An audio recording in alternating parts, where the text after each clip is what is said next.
Hi friends, welcome to Malli's kitchen 369. இன்றைக்கி பன்னீர் potato gravy எப்படி செய்கிறதுன்னு பார்க்கலாம். நான் வந்து 200 கிராம் பன்னீரை நெய்யில் ஃப்ரை பண்ணி எடுத்து வச்சுருக்கேன். அதுக்கப்புறமா இதுக்கு தேவையான பொருள்கள் என்னென்ன அப்படின்னா 2 வெங்காயம், பெரிய வெங்காயம், 3 தக்காளி, கொஞ்சமாக கேப்சிகம் எடுத்து வச்சுருக்கேன், 2 உருளைக்கிழங்கு, அதுக்கப்புறமா நம்ம எடுத்து வச்ச பன்னீர், கொஞ்சமாக பச்சை பட்டாணி நான் வேக வச்சு எடுத்து வச்சுருக்கேன். உங்களுக்கு வேணும் அப்படின்னா நீங்கள் இதில் வேறு கேரட்டு இது கூட நம்ம ஆட் பண்ணிக்கலாம். இப்போ நம்ம பாத்திரத்தை காய வச்சுட்டு எண்ணெயை ஊற்றிட்டு பெரிய வெங்காயம் போட்டு நம்ம ஃப்ரை பண்ணலாம். நம்ம குருமாவுக்கு தாளிக்கிற போல தான் பிரிஞ்சி இலையும் கிராம்பு பட்டை நம்ம சேர்த்துக்கலாம். இப்போ வெங்காயத்தை நல்லா வேக விட்டுறலாம். வெங்காயம் நல்லா வதங்கினதுக்கப்புறம் தக்காளியை போட்டால் தான் குருமா நமக்கு திக்னஸாகவும் இருக்கும், டேஸ்ட்டாகவும் இருக்கும். ஸோ வெங்காயத்தை நல்லா வதங்க விடுங்க. இப்போ நம்ம தக்காளியை ஆட் பண்ணிக்கலாம். தக்காளியும் நல்லா வேக விடுங்க. இது 2 வெந்ததுக்கப்புறமா நம்ம வெஜிடபிளை ஒவ்வொன்றா ஆட் பண்ணலாம். ஓரளவு வெந்துருச்சு. தக்காளியை வந்து நல்லா வேக விடுங்க.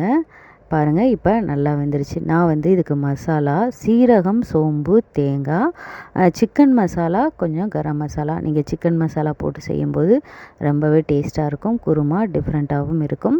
இந்த மசாலாவை நான் அரைச்சி போட்டிருக்கேன். இப்போ மசாலாங்க வந்து நமக்கு வதங்குற வரை நல்லா எண்ணெயில் தாளிங்க. இப்போ வந்து நம்ம உருளைக்கிழங்கை ஆட் பண்ணிக்கலாம். உருளைக்கிழங்கு நல்லாவே வெந்ததுக்கப்புறமா நம்ம ஒவ்வொரு வெஜிடபிளாக ஆட் பண்ணலாம். பட்டாணி வந்து நான் ஆல்ரெடி வேக வச்சு தான் வச்சுருக்கேன். ஸோ நீங்கள் இப்போ பட்டாணியை ஆட் பண்ணிக்கலாம். நல்லா கிளறி விடுங்க. இந்த மசாலா வந்து எண்ணெயில் பிரிஞ்சு வரும்போது தான் நீங்கள் ஆஃப் பண்ணணும், இல்லைனா மசாலா பச்சை வாசம் அடிக்கும். இப்போ வந்து நீங்கள் தேவையான அளவு உப்பு சேர்த்துக்கோங்க.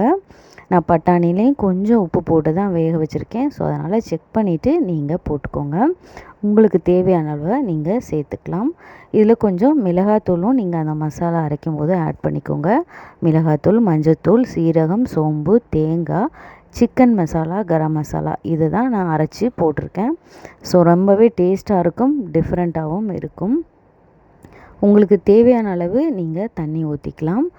இப்போது கடைசியாக தான் வந்து பன்னீரையும் கேப்சிகம் போடணும். ஏன்னா கேப்சிகம் வந்து மீடியமாக தான் வேகணும். பன்னீர் நம்ம ஆல்ரெடி நெய்யில் ஃப்ரை பண்ணி தான் எடுத்து வச்சுருக்கோம். ஸோ அதனால் கடைசியாக சேர்த்தோம்.